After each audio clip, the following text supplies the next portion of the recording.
वक्त केंद्रीय गृह मंत्री अमित शाह कुछ बोल रहे हैं, चलिए सीधे सुनाते हैं क्या कुछ बोल रहे हैं। तो थोड़ा बहुत तड़का लगता है राजनीति का, पर उसके तारतम्य को अगर निकाले चर्चा के, तो यहां के हो या वहां के सभी सदस्यों ने इस बात को स्वीकारा है कि गंभीर समस्या है, हमारी नस्लों को बर्बाद करने वाली समस्या है। और अब आगे जाकर ये कारोबार से जो मुनाफा होता है वो आतंकवाद के वित्त पोषण के लिए भी उपयोग में आता है। इसके गंभीर प्रकार के साक्ष्य और सूचनाएं भी तंत्र के पास उपलब्ध हुई हैं। मैं सबसे पहले देश के गृह मंत्री के नाते नरेंद्र मोदी सरकार का संकल्प इस गृह के अंदर दोहराना चाहता हूं। आजादी के अमृत महोत्सव के वर्ष में मोदी जी ने नशा मुक्त भारत का संकल्प समग्र देश के सामने रखा है। और जब से सरकार बनी तब से गंभीरतापूर्वक इस दिशा में ढेर सारी कार्यवाही भी हुई। मैं सदन को फिर से एक बार आश्वस्त करना चाहता हूं कि नरेंद्र मोदी सरकार की ड्रग के कारोबार पर और उसके मुनाफे से आतंकवाद के वित्त पोषण पर जीरो टॉलरेंस की नीति है और हम सख्ताई से इसको जीरो तक ले जाने के लिए हम प्रयास कर रहे हैं। मान्यवर, ड्रग का प्रचार प्रसार न केवल हमारी आने वाली नस्लों को खोखला करता है, लाखों लाखों परिवारों को बर्बाद करता है और कई प्रकार के सामाजिक दूषण भी, कानून और व्यवस्था से जुड़े हुए भी इससे खड़े होते हैं। आगे मैंने कहा, ऐसे आतंकवाद के वित्त पोषण के लिए भी इसके मुनाफे का जो देश भारत में आतंकवाद को बढ़ाना चाहते हैं, समर्थन देना चाहते हैं, वो इसका उपयोग करते हैं। और देश के अर्थतंत्र के अंदर ये डर्टी मनी की प्रेजेंस देश के अर्थतंत्र को भी खोखला करती है। इसलिए जो नरेंद्र मोदी जी ने, देश के सम्मानीय प्रधानमंत्री जी ने गृह विभाग के सामने एक लक्ष्य रखा है नशा मुक्त भारत का, मैं निश्चित रूप से इस सदन को आश्वासन देना चाहता हूं, आश्वस्त करना चाहता हूं कि लक्ष्य की पूरी परिपूर्ति के लिए हमारी ओर से कोई कसर नहीं छोड़ी जाएगी। मान्यवर, ये लड़ाई न केंद्र की है, न राज्य की है, न कोई एक विभाग की है। केंद्र सरकार और सभी राज्य सरकार और केंद्र शासित प्रदेशों ने मिलकर ये लड़ाई लड़नी पड़ेगी, क्योंकि इसका परिणाम लाना है तो बहुआयामी लड़ाई लड़े बगैर ये परिणाम नहीं आ सकता है। बॉर्डरों को से भी ड्रग की एंट्री को रोकना पड़ेगा, एयरपोर्ट और बंदरगाहों से भी ड्रग की एंट्री को रोकना पड़ेगा। रेवेन्यू डिपार्टमेंट ने भी सतर्कता के साथ इन टोटो जो योजना बनी है इसका एक हिस्सा बनकर एग्रेसिवली काम करना पड़ेगा। नारकोटिक्स कंट्रोल ब्यूरो और राज्य की एंटी नारकोटिक्स सारी एजेंसियों ने भी एक पेज पर रहकर काम करना पड़ेगा। इसके साथ साथ पुनर्वसन और व्यसन मुक्ति के लिए समाज कल्याण विभाग और हेल्थ डिपार्टमेंट ने भी साथ में रहना पड़ेगा। इसके सभी आयामों को अगर हम एड्रेस करते हैं और सभी आयामों को ये लड़ाई के अंदर एक समान तीव्रता से जोड़ते हैं, तभी जाकर हमारा ड्रग फ्री इंडिया का स्वप्न साकार हो सकता है।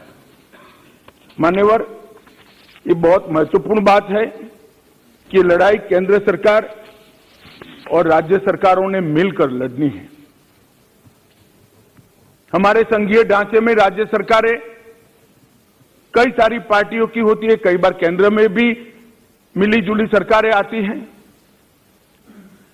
परंतु मैं आज ये बात सदन के सामने स्वीकार करना चाहता हूं कि जहां तक ड्रग के खिलाफ लड़ाई का सवाल है, देश की सभी राज्य सरकारों ने केंद्र सरकार के साथ कंधे से कंधा मिलाकर ये लड़ाई को गंभीरता के साथ लड़ाया और जो भी योजनाएं गई, जो भी सूचनाएं गई, उसका इरिस्पेक्टिव ऑफ पार्टी पॉलिटिक्स और irrespective of party in power सभी राज्यों ने बहुत अच्छे ढंग से अमल भी किया है। इसलिए कम से कम एक मुद्दा ऐसा है जिसमें तरीकों में थोड़ा बहुत बदलाव राज्य की जियोग्राफिकल सिचुएशन और आर्थिक व्यापार करने की पद्धति को लेकर हो सकता है, तरीकों में बदलाव, परंतु इसमें कोई मतभेद नहीं है, सब एक पेज पर है। मान्यवर, जहां तक बॉर्डर के राज्य हैं, कल सभी बॉर्डर के राज्यों के सदस्यों ने गंभीरता से विषय रखा है। मैं स्पष्ट कर देना चाहता हूं कि बॉर्डर से ट्रेड का सवाल है, पाकिस्तान के साथ अभी कोई ट्रेड हमारा बॉर्डर से नहीं होता है, इससे ड्रग आने का सवाल नहीं है, परंतु इससे हमारी दिक्कतें समाप्त नहीं होती। ड्रोन से आता है, तस्करी से आता है, सुरंगें बनाकर भेज देते हैं, बंदरगाहों के माध्यम से आता है, एयरपोर्ट से माध्यम से आता है। तो व्यापार बंद करने से इस समस्या का समाधान नहीं आया है। समस्या को जहां जहां पर वो लोग अपना नया तरीका ढूंढते हैं, उसको हमें नसीहत करना पड़ेगा, समाप्त करना पड़ेगा। मान्यवर, एक बहुत सारे सदस्यों का सुझाव आया, हो गया भैया, आगे मेरा पूरा भाषण समाप्त होने के बाद आप कुछ कह सकते हैं। मान्यवर, जहां तक कानून का सवाल है, ढेर सारे लोगों ने कहा, दादा ने कहा कि इसमें फांसी की सजा होनी चाहिए या नहीं होनी चाहिए, किसी ने कहा कि इसको कठोर बनाना चाहिए। मैं भारत सरकार की नीति बहुत स्पष्टता से इस सदन के माध्यम से देश की जनता के सामने रखना चाहता हूं। जो दादा आपको भाषण करना है तो मैं बैठ जाता हूं, 10 मिनट बोलिए। इतने सीनियर सांसद होकर बीच में टोका टोकी करना ना आपकी उम्र के लिए अच्छा है, ना आपकी सीनियोरिटी के लिए अच्छा है। मैं बैठ जाता हूं, आप भाषण करिए 10 मिनट प्लीज। माननीय गृह मंत्री जी, माननीय गृह मंत्री जी, हर बार नहीं करनी चाहिए, विषय की गंभीरता को समझना चाहिए, तो बोले नहीं होते। क्रोधित नहीं होता हूं भैया, समझाता हूं। कई बार समझाना पड़ता है बड़ों को भी। मान्यवर, जहां तक कानून का सवाल है, मैं इस सरकार की नीति को बहुत स्पष्ट करना चाहता हूं। जो ड्रग का सेवन करते हैं वो विक्टिम है, उनके प्रति सहानुभूति का रवैया होना चाहिए और पुनर्वसन की तैयारी और पुनर्वसन की कानूनी प्रावधान होने चाहिए। परंतु जो ड्रग का व्यापार करते हैं, इसकी तस्करी करते हैं, इसको नीचे तक पहुंचाते हैं, वो चाहे छोटा हो या बड़ा, इसको छोड़ना नहीं चाहिए, उसको कानून के शिकंजे के अंदर डालना चाहिए। ये भेद अगर हम नहीं करते हैं तो कभी कभार हम विक्टिम के साथ ही दुर्व्यवहार करेंगे। जो बच्चा इसमें फंस गया है, जो युवा फंस गया है, उसको वापिस आने के लिए और समाज इसको फिर से स्वीकार ले, इस प्रकार का सामाजिक माहौल बनाने की भी हम सभी सदस्यों की जिम्मेदारी है। माननीय सरकार की तो है ही, जैसे पाटिल साहब ने कहा, व्यसन मुक्ति केंद्रों से लेकर इनके रिहेबिलिटेशन सेंटर से लेकर सारी चीजें बहुत बनाई गई, मैं बताऊंगा आगे। परंतु एक सामाजिक वातावरण भी हमने तैयार करना पड़ेगा कि जिसने ड्रग ले लिया वो खराब है, ऐसा नहीं है। इसको फिर से समाज के अंदर पुनः प्रस्तापित सम्मान के साथ करने के लिए, एक सामाजिक माहौल बनाने के लिए भी सभी सांसदों ने साथ में मिलकर प्रयास करना पड़ेगा। मान्यवर, जहां तक ड्रग के कारोबार पर सख्ती का सवाल है, भारत सरकार ने विगत 3 सालों से ढेर सारी व्यवस्थाएं की हैं। सबसे बड़ा बदलाव हमने किया है, जैसे गृह मंत्रियों के सम्मेलन में भी मैंने आग्रह से किया था, इसके बाद सभी गृह मंत्रियों और डीजीपी के साथ वीडियो कॉन्फ्रेंस कर भी मैंने कहा था, किसी भी इन्वेस्टिगेशन को हम आइसोलेशन में नहीं देख सकते हैं। ड्रग की किसी भी जब्ती को हम आइसोलेशन में नहीं देख सकते। एक जगह ड्रग की छोटी सी पुड़िया भी मिलती है तो वो इन्वेस्टिगेशन को, ये ड्रग कहां से आई, वो सरहद तक ले जाना पड़ेगा, तभी जाकर पूरा नेटवर्क ध्वस्त होगा। और अगर किसी बंदरगाह पर, एयरपोर्ट पर ड्रग पकड़ा गया तो वो ड्रग छोटे सी छोटी पान की दुकान पर कैसे जाना था, वो पूरे नेटवर्क का अगर हम जांच करते हैं तभी जाकर ये समस्या का समाधान होगा। मैंने सभी गृह मंत्रियों को यह भी कहा है, उसमें राज्य की भी सीमाएं आती है, कई बार अंतर्राज्य अंतर्देशीय सीमाएं भी आती हैं, अंतर्राज्य की सीमा भी आती हैं, सीमा के पार भी इसका इन्वेस्टिगेशन करना पड़ता है।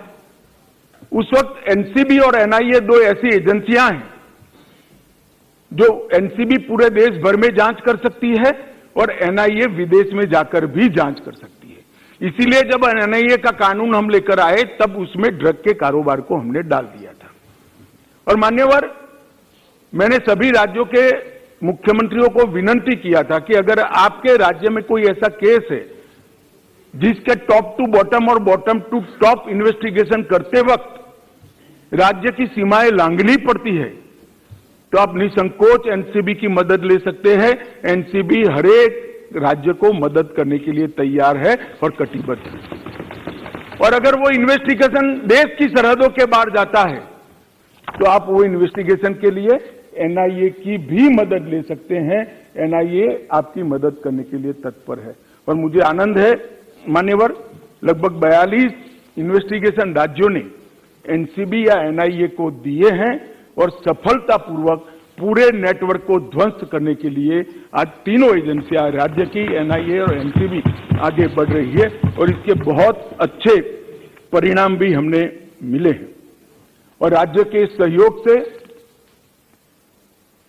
केंद्र का नारकोटिक्स के सामने लड़ने की गति भी दुगनी हुई है और उत्साह भी दुगना हुआ है।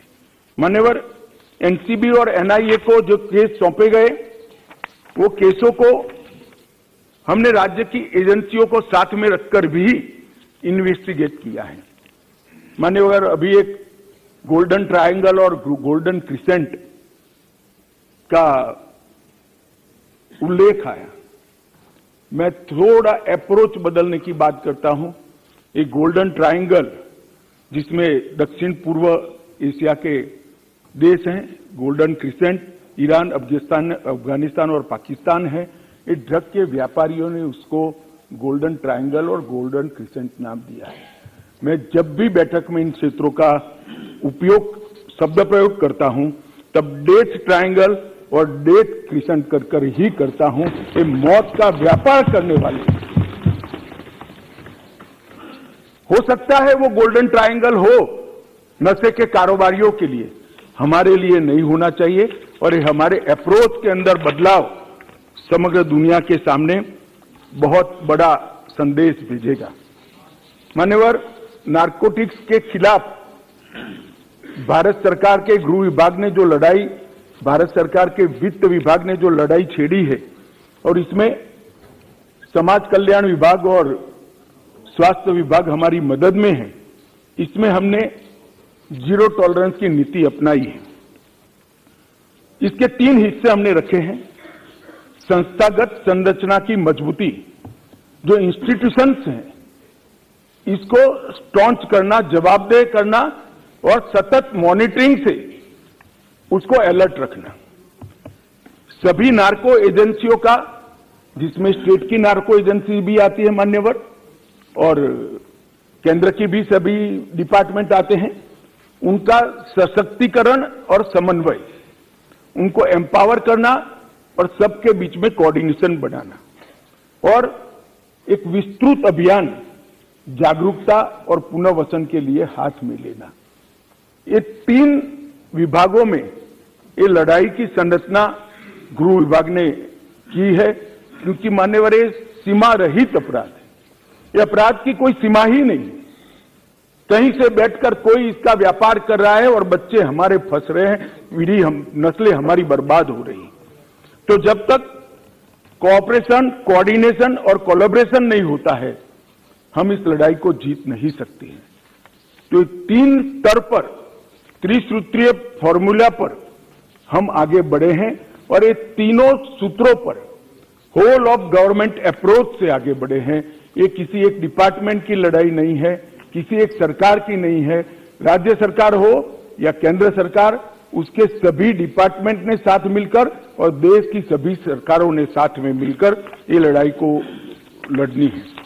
मान्यवर, हमने जो प्रमुख इनिशिएटिव लिए हैं, इसमें संस्थागत संरचना की मजबूती के लिए मैं बात करना चाहूंगा। 2019 में हमने 4 स्तरीय एनकोड की स्थापना की है। एक शीर्ष स्तरीय एनकोड है, इसके बाद में एग्जीक्यूटिव कार्यकारी स्तर पर एनकोड समिति है, उसके बाद में राज्य स्तरीय एनकोड समिति बनी है, और इसके बाद में जिला स्तरीय एनकोड समिति बनी है। तो जिला से लेकर केंद्र तक ये एनकोड समितियों के माध्यम से एक समन्वय स्थापित किया है, और केंद्र में भी नीति निर्धारण करने वाले लोग और एग्जीक्यूशन करने वाले लोग, इसके लिए भी शीर्ष स्तरीय कमेटी और कार्यकारी समिति, इस प्रकार के 2 हिस्से हमने किए हैं। अभी 5वीं शीर्ष स्तरीय एनकोड कमेटी की बैठक हुई थी, मैंने ही इसकी अध्यक्षता की थी, और ढेर सारे फैसले हमने लेकर नीचे राज्यों को पहुंचाए हैं। अब वो जिले तक परकोलेट हो गए।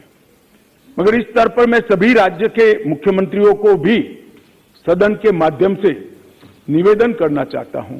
ढेर सारे राज्यों ने, लगभग 100% राज्यों ने राज्य स्तरीय एनकोड समिति बना ली है। इसकी मीटिंग्स भी होती है, इसकी मिनट्स भी आती है, और वहां पर केंद्रीय एजेंसियों के प्रतिनिधियों को बिठाते भी है, चर्चा भी करते हैं।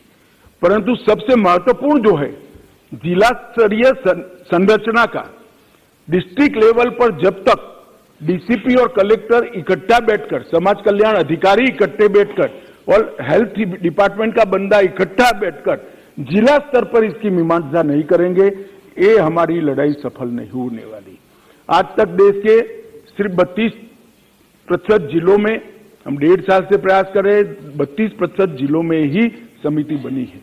इस सदन के माध्यम से मैं देश भर के सभी राज्यों के मुख्यमंत्रियों को और केंद्र शासित प्रदेश के सभी सरकारों को, एलजी को, एडमिनिस्ट्रेटर्स को निवेदन करना चाहता हूं कि आप स्वयं व्यक्तिगत स्तर पर इंटरेस्ट लेकर आप अपने अपने राज्य में जिला स्तरीय एनकोड समिति की रचना करें। जिस दिन राज्य के, देश के सभी जिलों में जिला स्तरीय एनकोड समिति बन जाएगी और राज्य स्तरीय एनकोड समितियों को उसका फीडबैक मिलेगा, ये लड़ाई हमारी बहुत मजबूत हो जाएगी।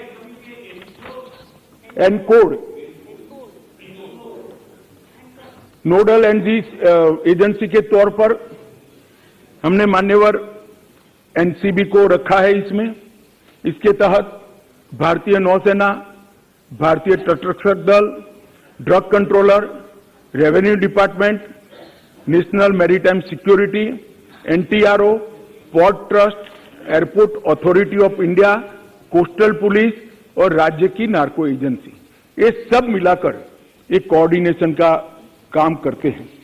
इसके लिए मान्यवर हमने एक एनकोड पोर्टल भी बनाया है जो एनसीबी चलाती है। एनकोड पोर्टल का काम डेटा इंटीग्रेशन का है। नॉलेज मैनेजमेंट सिस्टम के रूप में एनकोड पोर्टल बन गया है और अब बहुत अच्छा काम कर रहा है। राज्य स्तर के एनकोड तंत्र के भी सभी 4 राज्य स्तरीय हितधारक इसके मेंबर है मान्यवर, और बहुत सारी एजेंसियों के तालमेल को इस एनकोड पोर्टल के माध्यम से सुचारू रूप से हमने नीचे तक पहुंचाया है। 2 साल हो गए हैं पोर्टल बने हुए। 2 साल में हमने बहुत अच्छे परिणाम, बड़ी बड़ी जब्तियां ये पोर्टल के माध्यम से की है और पोर्टल पर ढेर सारी जानकारियों को भी डाला है। अधिकृत एजेंसियों के सारे नंबर डाले गए हैं, समस्त जानकारियां डाली है। भारत सरकार ने किए हुए सारे एमओयू डाले हैं, द्विपक्षीय समझौतों को डाला है। प्रशिक्षण कैलेंडर जो देश भर का है, लॉयर्स का प्रशिक्षण कैलेंडर, इन्वेस्टिगेटर का प्रशिक्षण कैलेंडर और पुनर्वसन का काम करने वाले सोशल वेलफेयर के अधिकारियों का प्रशिक्षण कैलेंडर, उसको भी डाला है। कुछ लैंडमार्क जजमेंट जो प्रो प्रोसिक्यूशन है उसको भी वहां डाला है। एनुअल रिपोर्ट भी वहां डाल दी जाती है। एनसीबी की हैंडबुक जो क्या करना चाहिए और क्या नहीं करना चाहिए इसके लिए है, वो भी हमने इस पर डाला है। मीटिंग्स की मिनट्स भी इस पर 24 घंटे में अपलोड कर दी जाती है और एटीआर को भी अपलोड कर जाती है। एक प्रकार से संपूर्ण सूचनाएं एक ही जगह से जिले स्तर के, पुलिस स्टेशन स्तर के अधिकारी को भी उपलब्ध हो जाए, इस प्रकार की प्रणाली हम लेकर आए हैं और उसको एक ही छत्र के नीचे चलाकर राज्यों को और पुलिस स्टेशन तक की पूरी चीजों को हमने कोऑर्डिनेट किया है। मान्यवर, अभी इंटरपोल की जनरल असेंबली हमारे देश में हुई, उसमें नारकोटिक्स और टेरर लिंक्स पर विषय मैंने उठाया था और वहां पर भारत की ओर से आग्रह किया गया कि इंटरपोल नारकोटिक्स और टेररिज्म और नार्को के व्यापार से टेररिज्म का वित्त पोषण, ये 3 विषयों पर रियल टाइम इंफॉर्मेशन शेयरिंग के लिए एक प्लेटफॉर्म सभी देशों का बनाए तो सभी देश इससे आगे बढ़ सकते हैं और बेस्ट प्रैक्टिसेस का एक्सचेंज भी